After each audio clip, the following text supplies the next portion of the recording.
The Village Rhythm and the Mysterious Mark.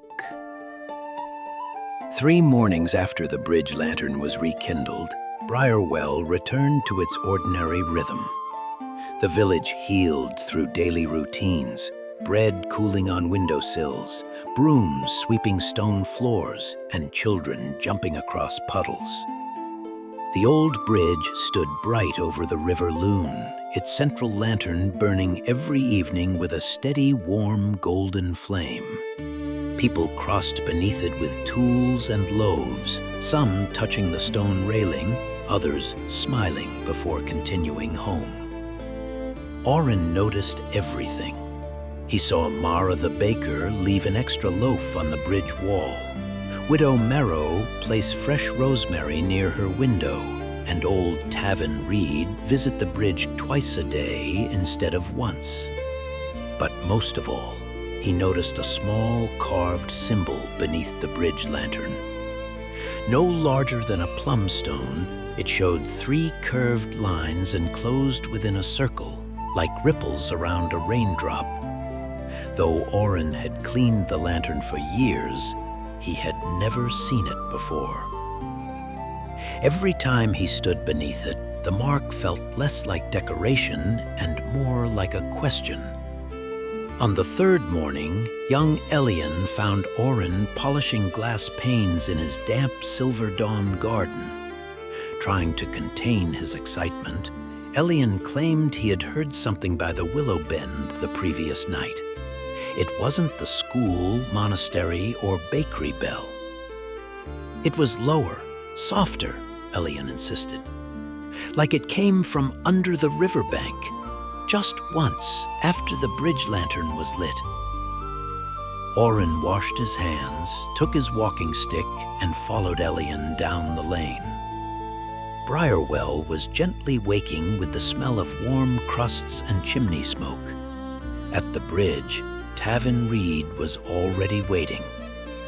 "I heard it too," the old bridge-keeper nodded. Together, they walked the narrow, mint-scented path to the willow bend where the river slipped patiently between roots.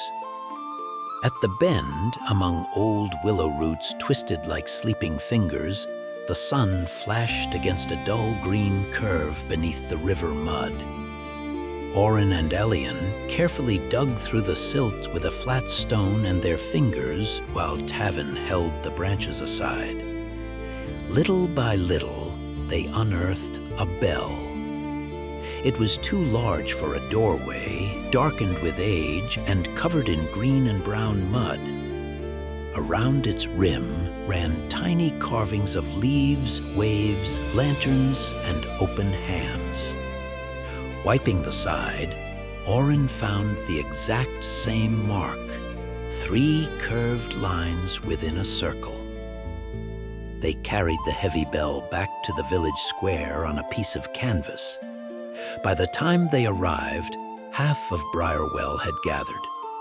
Mara arrived with flour on her arms, Widow Merrow brought mending, Brother Caldus carried late pears, and Ansel Vale, the cartographer, came down from the hill to inspect the find.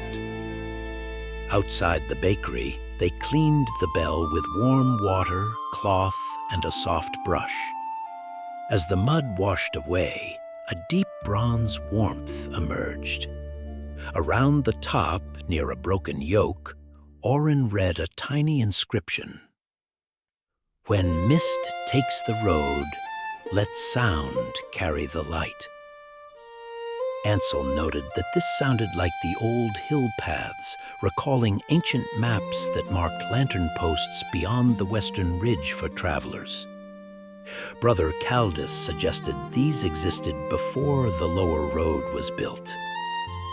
Looking from the bell to the bridge, Orrin realized the bridge lantern had not been alone.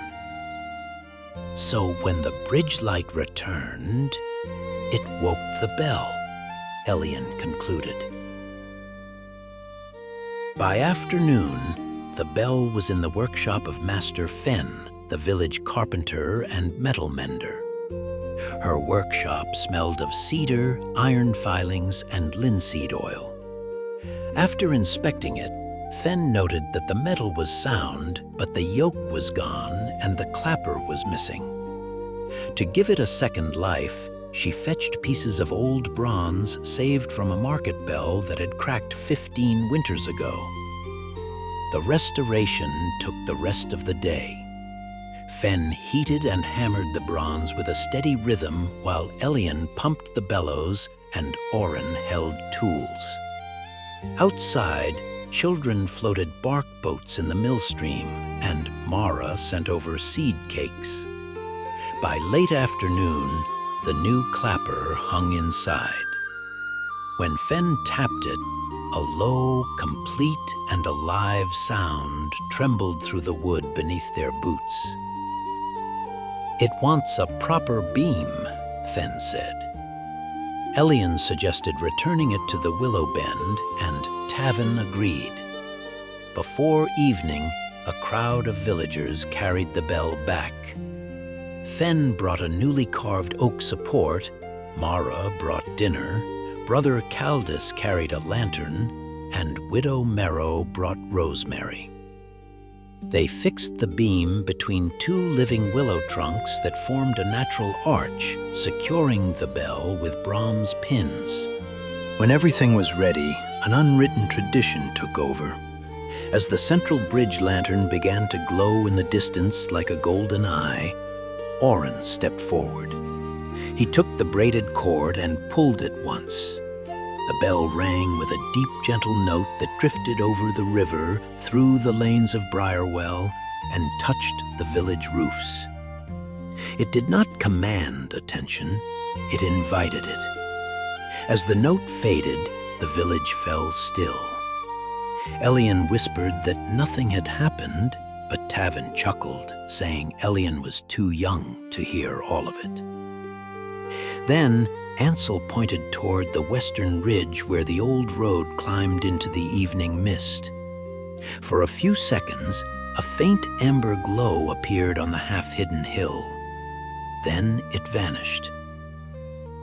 "Was that another lantern?" Elian asked in awe. "I think," Oren replied softly, "it was an answer."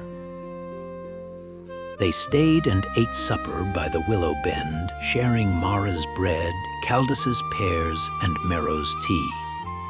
As evening deepened, the bridge lantern shone behind them and the restored bell rested quietly above the river. For the first time, Briarwell felt deeper, connected to an older, patient kindness waiting to be remembered. When the meal ended, the villagers walked home under the stars. Before leaving, Oren touched the carved ripples on the bell, the same question that had started it all. He walked home, guided by the bridge lantern, leaving the willow branches to move gently over the silent bell. Far beyond the western ridge, a tiny light flickered once more through the mist, and then the valley slept.